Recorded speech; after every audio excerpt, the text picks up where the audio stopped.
So one of the things that I hear quite a lot from coaches, I heard it from myself quite a few times, is that we want leaders. As coaches, we want leaders who are willing to call their teammates out. And yet the more that I study great athletes, great captains, great player leaders, the more that I realize the great ones don't call their teammates out, they call them up. Well, what does that actually mean to call someone up instead of call them out?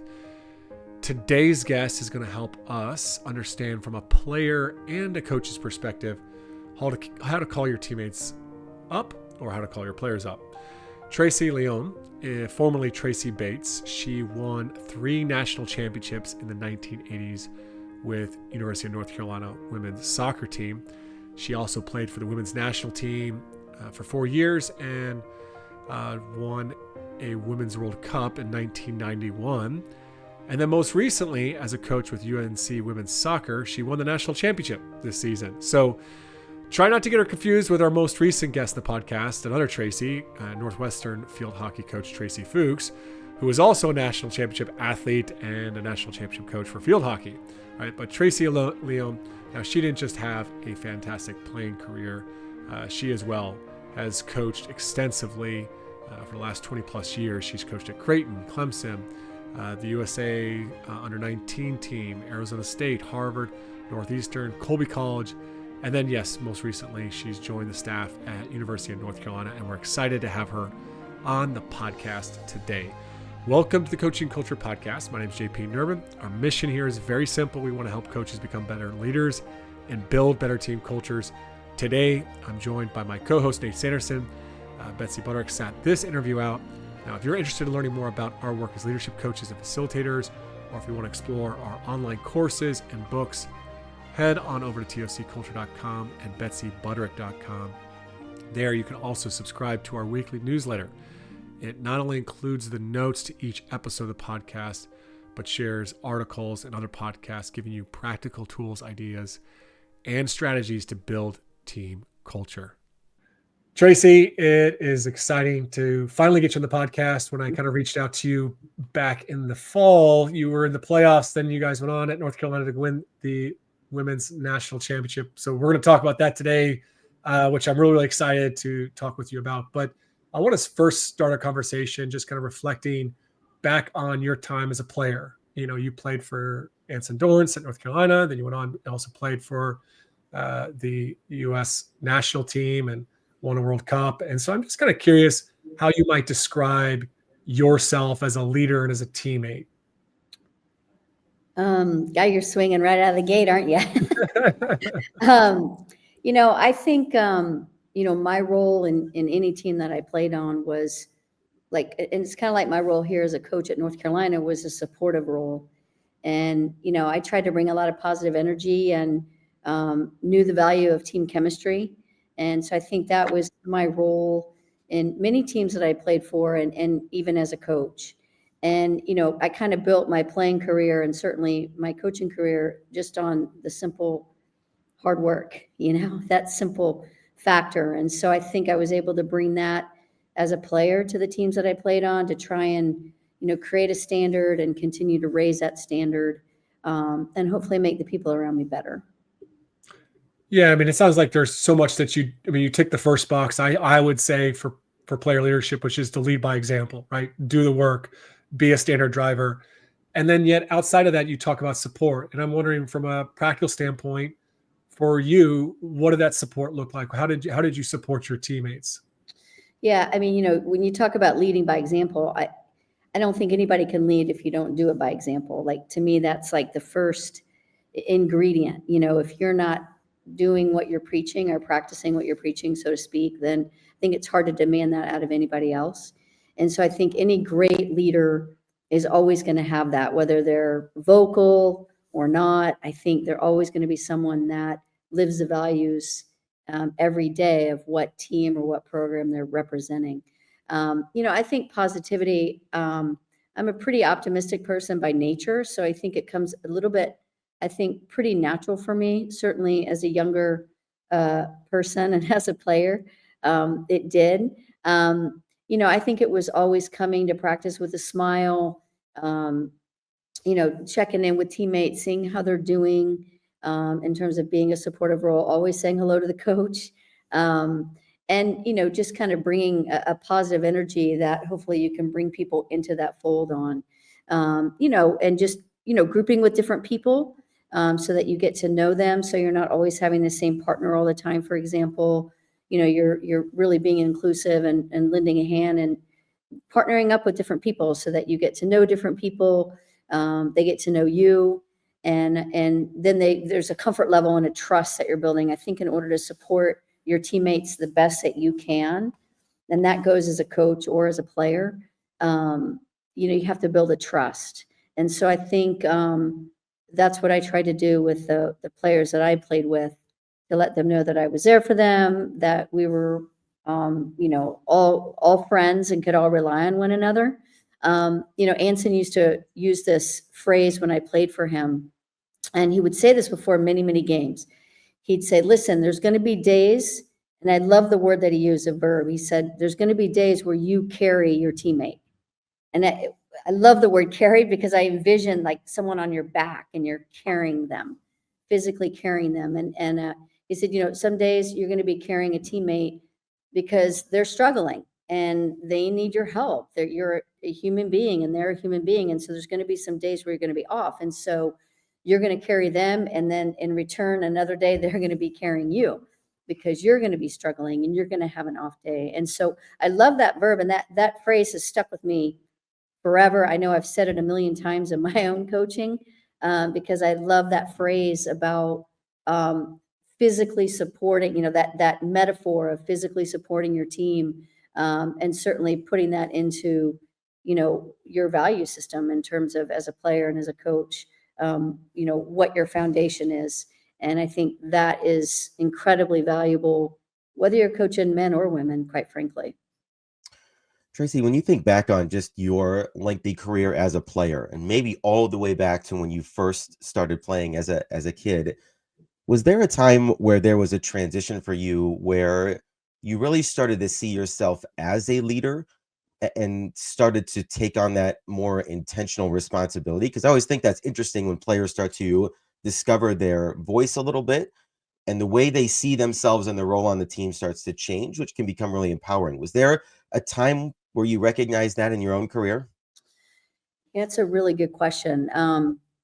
Part of me feels like leadership is like this evolution. You're constantly striving. I mean, I refer to Anson a lot because I played for him a long time, but this never-ending ascension he talks about, like you're constantly striving to become a better leader. And I think probably the first time I felt that was my under 19 defeater soccer team in Dallas. Um, we had a really talented team and, we had some challenges within our team. And so I feel like I learned a lot about leadership in that year.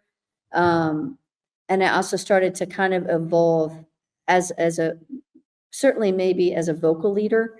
I was always pretty vocal in terms of just on the field and things like that. But I think as I grew tactically in the game, and I know a lot of people feel this way, sometimes they're like, I just don't know what to say. Like, I want to verbally lead, but I don't know what to say.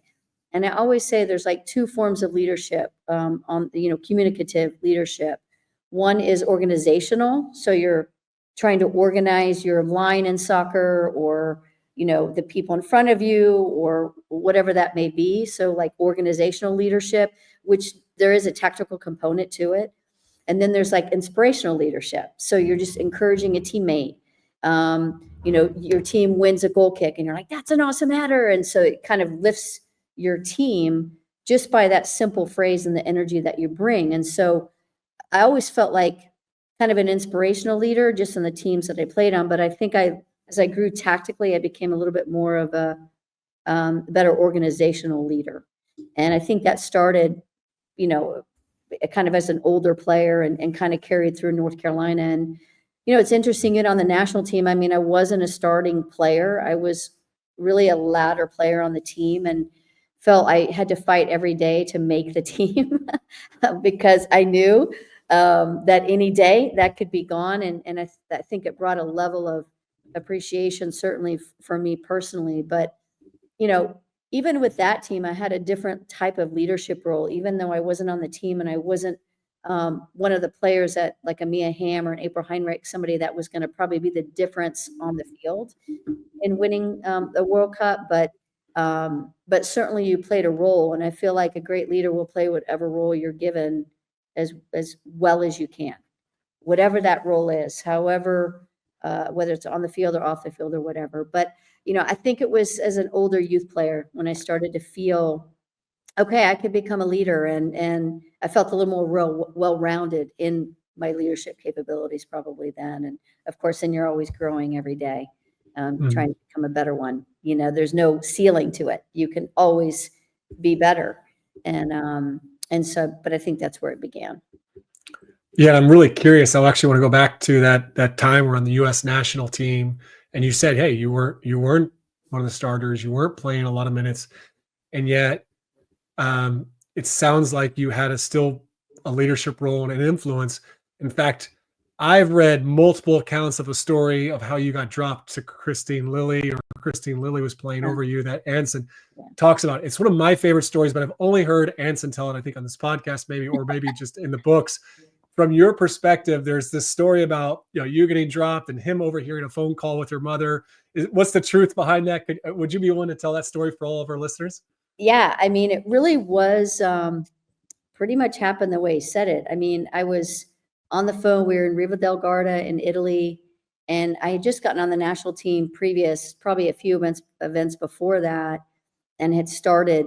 And this was kind of the beginning of my time. And then, kind of that youth movement happened with Anson, where he brought in Christine Lilly and Mia Hamm, Julie Foudy, Joy Fawcett, Carla Overbeck, which, our legacies really with the U.S. women's national team and all their colleges. So when that happened, I was bumped, obviously my role changed. I was bumped to the bench. And it was funny. The first time I think I experienced that was we were in Taiwan.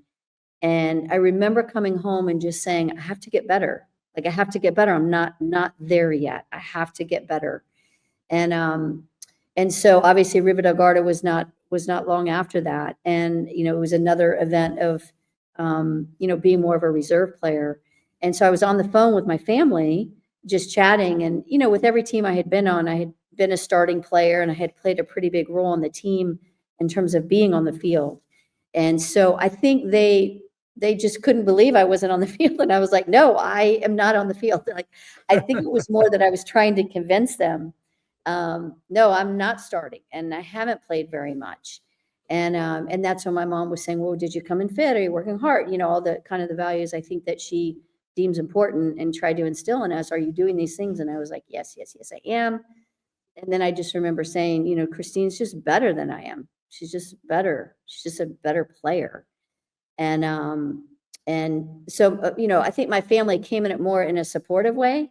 And just my mom making sure I was doing the right things and not being a problem, or not representing in the way that she had taught. But at the end of the day, it just was really a fact, And I think a lot of players have a hard time coming to grips with that self-awareness that it's okay if someone is better than you are. You can keep striving to become your best self and keep competing to grow.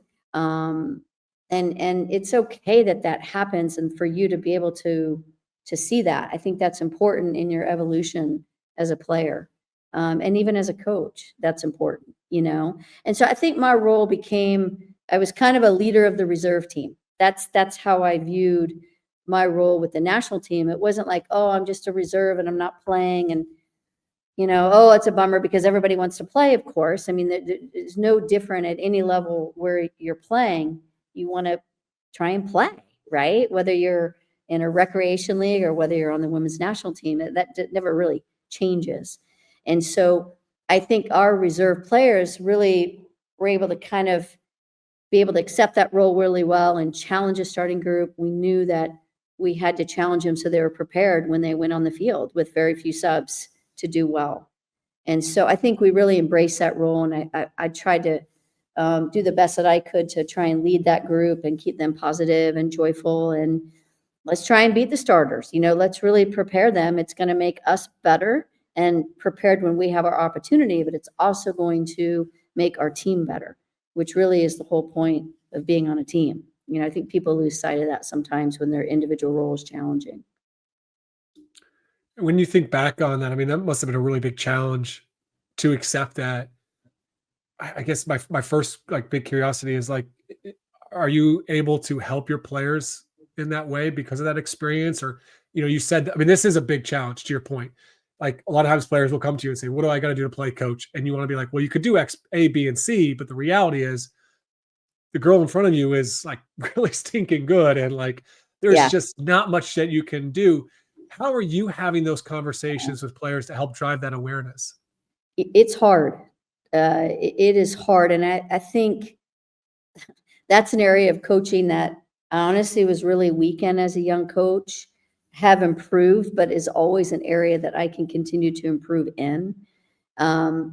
It's hard because like back to my playing, like, and I don't mean this to demean myself, but no matter what I did, I probably wasn't going to be better than Christine Lilly. I mean, she was a world-class player. And I just and I actually knew that. I knew that. I just knew how good she was. Playing against her in practice, watching her. So I think what I had to channel all my energy into was becoming my own best self and making sure I continue to make the team. Like with the national team, you could be dropped at any moment. And so I certainly wanted to make the team. And so I had to carve out a different role, I think, for myself. I think as a coach, it's really hard because a lot of players don't have that self-awareness to begin with. And it's very, very hard because you want to be honest, which is part of that trust that I talked about at the beginning. But you also want to be sensitive and empathetic to their situation. And so there's an art to it. And again, I think I've improved, but I think this is where an area where I will constantly try and keep improving about how you bring that forward. And I think it starts with like instilling the value that everyone on your team plays an important role. Everyone on your team is valued, regardless of minutes, and regardless of how many goals they score, don't score, whatever. And I think it starts really with that, like that foundation. Because then you can be honest with a player and they know that you've built that trust and they know that you have their best interest at heart, but you have to be honest with them because if you're not honest, then they're feeling misled. Sometimes when you are honest, some players will feel like you're being condescending or you have a personality issue with them. And you almost feel like as a coach sometimes that you're in this no-win situation, So there's an art and a delicate piece to it because you certainly want to be diplomatic and you want to be caring and empathetic to what they're going through. But you have to be honest. So it's tricky. I mean, it's a tricky world to live in. And I go back again to like, what kind of value system do you build your team on? What kind of foundation do you have with that? In hopes that when you are being honest with a player and saying what their role is and where you see them today, I always try and say, this is where I see you today, because it can always change. But this is where I see you today, it's challenging. It's difficult. So, if there's any players listening, I mean, I would encourage you the best you can to be self-aware. And part of that is like knowing your strengths. I've sat down with many players and said, tell me what your strengths are. And they're like quiet. They don't even know what to say because they feel like they're bragging and, and I said, no, it's really important that you know your strengths. Everybody knows the areas that you need to work on. We'll talk about those because that's important for your own development. But you got to know what strengths you have. You got to know what you're going to bring to this team to help this team and also to help yourself and to give yourself the best opportunities. So, I think that's important too, is to make sure you communicate that. So it's a well-rounded discussion and it's not just, this is what you have to do. This is what you have to work on. Because you certainly want them to keep pushing, but you also need to encourage them in terms of their strengths and how they can continue to make those stronger. You've obviously spent a lot of time with Anson Dorrance, and we were fortunate to have him on the podcast here a couple of years ago.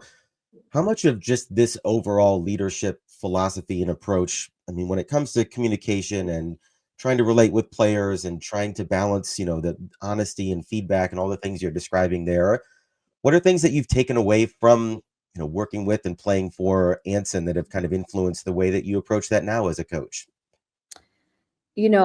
I think playing for Anson, I mean, I had the greatest role model ever of, on the field, off the field, motivation, tactical and technical evolution. I mean, you name it. I felt and knew I was the luckiest person in the world to play under him and under his guidance. And so he had a lot of individual meetings.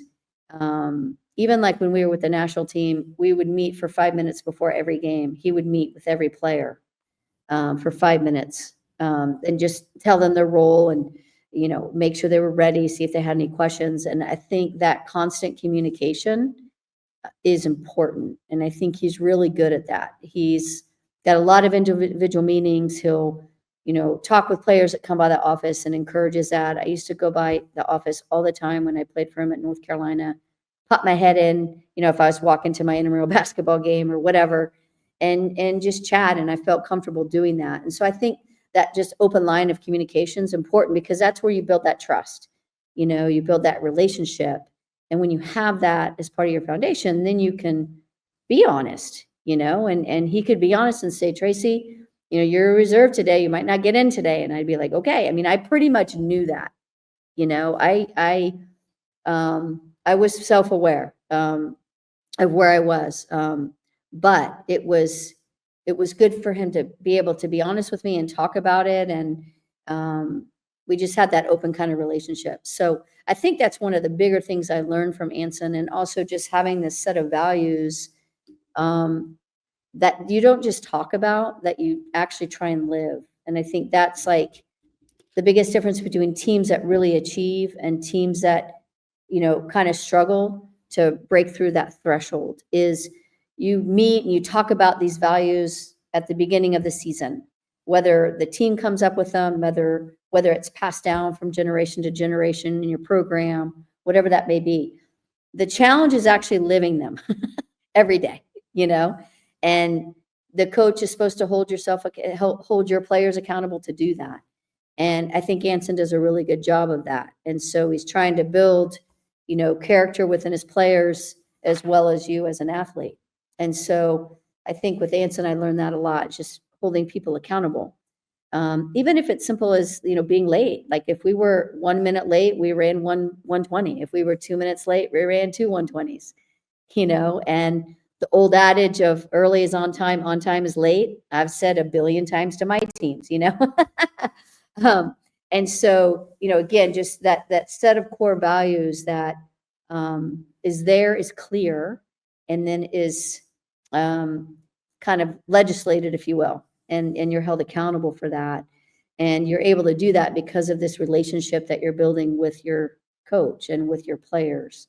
And I think that's so important because it all comes down at the end of the day, I think, to just trust, and it's no different than parenting, you build that by spending time and loving your kid. There's no secret ingredient or secret to it.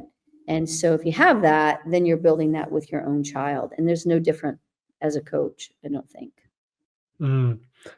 There's so many good things. I want to come back to that accountability piece. And you talked about how Anson held you really accountable. And I'm really curious your perspective of this because you were an exceptional leader, exceptional teammate, in Anson Dorrance's eyes, who you reference. You could just see his impact on you. He's so many similarities to when you talk to maybe people that John Wooden coached. Just there was the Woodenisms. There's all these things that Dorrance says. But Yeah. I'm just curious your perspective on player accountability. What that looked like for you. Like you talked about how as a leader you supported the team. You obviously led by example. You support the team. Was there ever moments that you had to have hard conversations, challenge your teammates, kind of hold them accountable? Did you really see that as a leader as more the coach's job? And then What's your perspective on that now as a coach? Do you really feel like, hey, this is going to come from me as the coach, or we want to create a culture where players are challenging each other? Yeah, I mean, it's funny. It's such a great question. I mean, I think when I was young, I used to think it was always the coach's job, and I think it always is the coach's job to do that. But I think if you have a really special team, the team does it. You know, the leaders of the team do it, or the team themselves does it. And I remember I was coaching the under-19 national team, and we had incredible leadership with that team. There were a lot of parallels between our 1991 team and that 2002 youth U19 national team. They were going through the first World Cup, and a lot of similarities with that. And we had incredible leadership. And I remember this player had come late to this talk that Dr. Colleen Hacker was giving. And the next day, I'm walking down to practice, and I see the team running sprints. And I was like, am I late? Like, am I late? Like, I was like, wait a minute, this, oh my God. And our leaders had them out there running sprints because a player was late. And when I had a heart attack because I thought I was late. Then when I realized I wasn't late, then I was like, okay, this is a specialty. We didn't even have to do anything because the team took care of it. And not only did the leaders take care of it, but the team followed them and did it. And then it was done. It was water under the bridge. And so I think when you have a really special team, it stems from having leaders and teams that do that and take care of it themselves. Those teams, I think, are rare. I don't know that it happens all the time. But man, if you have that, to me, then your ceiling is so high in terms of where your team can go. Because as you know, leadership is like, people are going to lead. It's either going to be good or bad, like it's not like you can just be neutral on the fence. So it's either going to lead the team in the right way or lead the team in the wrong way. And to lead the team in the right way all the time, every day is challenging. It's challenging. You need special leaders to do that. They don't have days they can take off. They don't have time they can take off. They can't decide, okay, it's convenient for me to lead, so I'm going to do it. And today I don't really feel like doing it, so I'm not going to do it. I'm going to just not be a leader today. You don't really have that luxury of doing that. I think for me as a player, I was more of like grabbing people and saying, come with me, in terms of holding people accountable. To me, it was a little bit more in my comfort personality to be like on the Cooper fitness test. I'm going to pace you. Stay with me. I will pace you. Grabbing people, let's go. So it was more for me, I think, in terms of the lane that I really was comfortable in, kind of in my wheelhouse, was bringing people with me in a positive way. I did have one or two hard conversations in college as a leader. I was pretty lucky because our team had good leadership. We had an incredible coach as a leader, and we didn't have many problems, like that.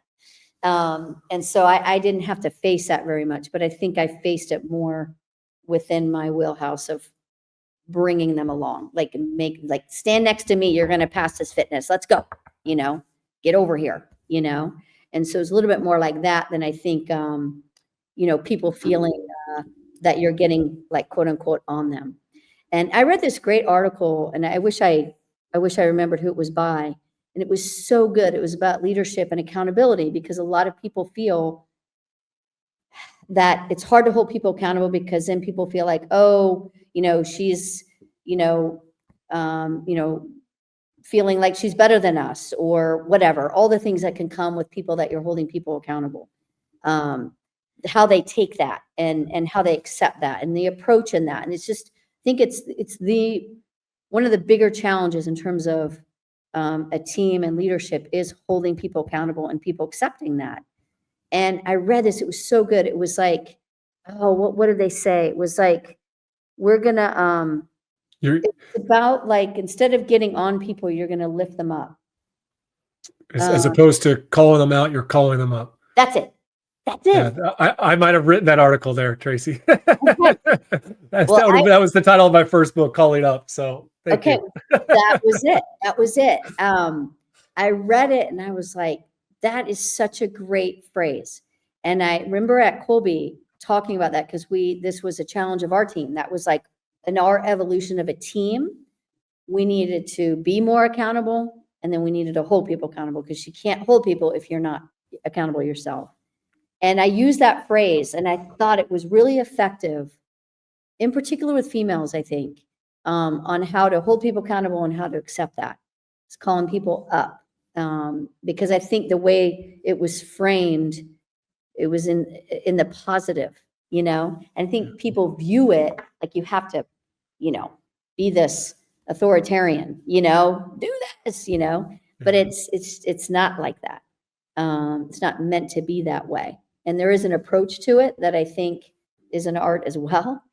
Because sometimes I think you can hold people accountable, but your approach isn't the right way to a particular player or to the team, and that can rub people the wrong way. So I think there's an art in the approach to do it, but I think a leader will figure that out because they've built that trust with their teammates, with their coaches, and they've learned what's the best way to get the most out of the people that are around them. I mean, I think you hit on so many key points of the difference between calling someone up and calling someone out, though. And the calling up aspect is there's relationship. You've had that connection. You know, you're not looking down on them. You're, as you said, you're bringing them with you, right? It's like, Exactly. come on, we need you. Come on, hop in here. So I think it's a great example. You know, or the way that you've illustrated that is perfect. So I appreciate that. And I have one more question for you, just to reflect on your playing experience, which is, you know, you mentioned earlier this idea of at different points, people are going to carry you is kind of like what you said, Ensign said, and sometimes you got to carry others. I'm just curious if you could take us back to a moment, go back to, you know, we all like to do this as coaches. Well, when I was a player, you know, but like take us back to, well, when Tracy was a player, this is how she, you know, built those connections with those freshmen, those new players coming in at UNC. What was that? What did that look like back then? You know, I think for me, it started with the fitness test, actually. Mm, So, even, you know, you've got freshmen, you've got, you know, upperclassmen, everybody's nervous, like everybody's nervous. And we used to do the Cooper test back then. So it was just under 2 miles in 12 minutes. And then we would play. And so people were so nervous. Like people wouldn't sleep, people wouldn't eat, you know, like everyone was nervous. And me, like fitness was kind of my thing back then. Like fitness and technical was my thing because I knew I could control those two things. You know, I could control how fit I was because it was just a result of work. And I knew I could do that. And then technique was just repetition and work. So I knew I could do that. I wasn't that athletic, you know, I wasn't that fast, I wasn't that strong. Those were areas I really need to improve in. So I really tried to hone in on what I could control. I'm smaller, vertically challenged. And so I knew I was going to be in the weight room forever, right? Trying to get stronger and work on the weaknesses I had. But the fitness test, because it was something that I felt good about, even though I was a little anxious, I knew I was going to pass it, you know, knew I was going to pass it. And the funny part is, and I always say this, the more you give, the more you get. I would help my teammates pass it, and it was easier for me to pass it, you know, on a personal level, because I was forgetting that I had to do it. It was more like, you know, outward, like, okay, I'm going to help her. I'm going to help her. I'm going to pace you guys, you know. And so I think it started with the fitness test. And I think my teammates, even if you were a freshman, knew I was going to be there to help you, because from day one on the fitness test where everyone's stressed out, I was someone that was going to pace them and grab them and do whatever I could to have as many people pass as possible. And so I think that, you know, there are kind of stories of me doing that, kind of running backwards and things like that. One year I almost didn't pass myself, as I was going back and forth helping people. And then I ran by Anson. He goes, Bates, you have like a minute 15 or you're not going to pass. I remember just taking off, and I grabbed Mia Hamm and Christine Lilly on my way. and said, come on, come on. And, we ended up passing. So it was always this interesting, probably thing for Anson to witness. But I think from day one, they knew I was there for them because of that act and that behavior. And we would do that with fitness. Anytime people had to run extra fitness, you jumped in and helped them, so you were doing that extra so that they weren't on their own. They weren't alone. They weren't by themselves.